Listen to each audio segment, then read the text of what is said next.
మీ business ఏదైనా మీ ఊర్లో promotion చేయాలంటే అది సుమన్ టీవీతోనే సాధ్యం. ఇప్పుడే సంప్రదించండి.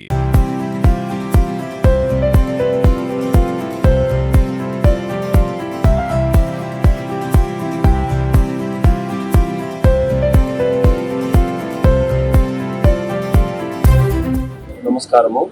ఈరోజు మే 31 స్మోకింగ్ వల్ల కానీ ఈ టొబాకో ఉత్పత్తుల వల్ల ఏమేమి దుష్ఫలితాలు ఉంటాయి అనేది చెప్పడానికి కానీ ప్రజల్లో ఒక అవేర్నెస్ క్రియేట్ చేయడానికి ర్యాలీ పెడుతున్నాము. ఈ మెయిన్గా టొబాకో వల్ల ఈ స్మోకింగ్ వల్ల ముఖ్యంగా ఏమొస్తుందంటే ఓరల్ క్యాన్సర్స్. ఇప్పుడు మనం కూడా జిల్లాలో ఎన్సిడి 3.0 సర్వే చేస్తున్నాము. ఇందులో కూడా ఏమంటే ఎవరైతే స్మోక్ చేస్తారో వాళ్ళందరికీ కూడా ఓరల్ క్యాన్సర్స్ ఏమన్నా ఉన్నాయా, లేకపోతే లంగ్ క్యాన్సర్స్ ఏమన్నా ఉన్నాయా అనేది కూడా మనము గుర్తించడం జరిగింది. ఎక్కువగా ఈ టొబాకో వల్ల, స్మోకింగ్ వల్ల మెయిన్గా వచ్చేది ఏమంటే ఈ ఓరల్ క్యాన్సర్స్ కానీ స్క్వామస్ సెల్ కార్సినోమా అంటారు. అదేవిధంగా lung cancers, squamous cell carcinoma ఇది ఉంటుంది. కాబట్టి ఇప్పుడు మనం ఏం చెప్పాలంటే మెయిన్గా టొబాకో అనేది, స్మోకింగ్ అనేది నిలిపేయాలనేది ఒక ఇదిగా తీసుకోవాలా.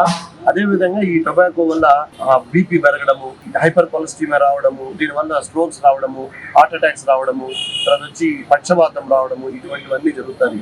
ప్రెగ్నెంట్ మదర్స్ వల్ల మనకు వాళ్ళు ఎవరు స్మోకర్స్ తక్కువే.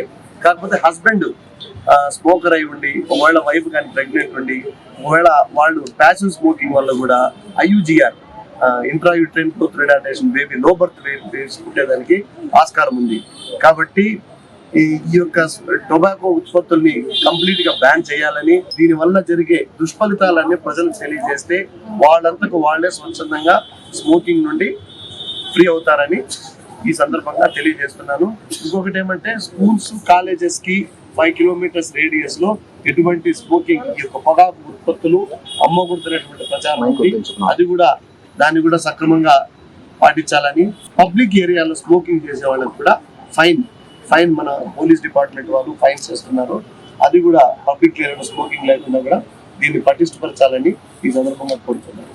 మన గౌరవ కలెక్టర్ గారు అదేవిధంగా DMHO గారు ఇచ్చినటువంటి ఆదేశాల మేరకు ఈరోజు నగరంలో ఈ టొబాకో డే మీద అవేర్నెస్ ర్యాలీ అనేది జరపడం జరుగుతూ ఉంది. ఎక్కడైతే విద్యాలయాలు కానీ అదేవిధంగా పబ్లిక్ ప్లేసెస్లో బహిరంగంగా ధూమపానం కానీ చేసిన వాళ్ళు కూడా నగరపాలక సంస్థ నుంచి మనం ఆ కోప్టా యాక్ట్ కింద ఫైన్ వేయడం, అదేవిధంగా ఎక్కడైతే అలాంటి ప్రోడక్ట్స్ను అమ్ముతున్నారో విద్యాలయాలకు సంబంధించినటువంటి వాటి నగర ప్రదేశాల్లో వాటన్నిటిని కూడా సీజ్ చేయడం కూడా జరుగుతుంది. కాబట్టి ఈరోజు ప్రజలు అదేవిధంగా విద్యార్థులు కూడా వీటికి బానిసలు కాకుండా దీని మీద అవగాహన కలిగి దీనివల్ల వచ్చేటటువంటి ఈ దుష్పరిణామాలన్నింటినీ కూడా ప్రజలందరూ గుర్తిరిగి వీటన్నిటి మీద ప్రజలు అవగాహన కలిగి ఉండాలని ఈ సందర్భంగా తెలియజేస్తారు. పొగాకు ఉత్పత్తుల వల్ల ఎక్కువ సంఖ్యలో కేసులు నమోదవుతున్నాయి. ఒక్కసారి క్యాన్సర్ వచ్చిందంటే ఇక మరణానికి దగ్గర అవటమే. ఈ సందేశాన్ని పబ్లిక్ అందరికీ చేరవేయాలని సదుద్దేశంతో ఈ ర్యాలీ నిర్వహించి అందరూ కూడా ఈ అవగాహన పెంచుకోవాలని కోరుకుంటున్నాను. Thank you very much.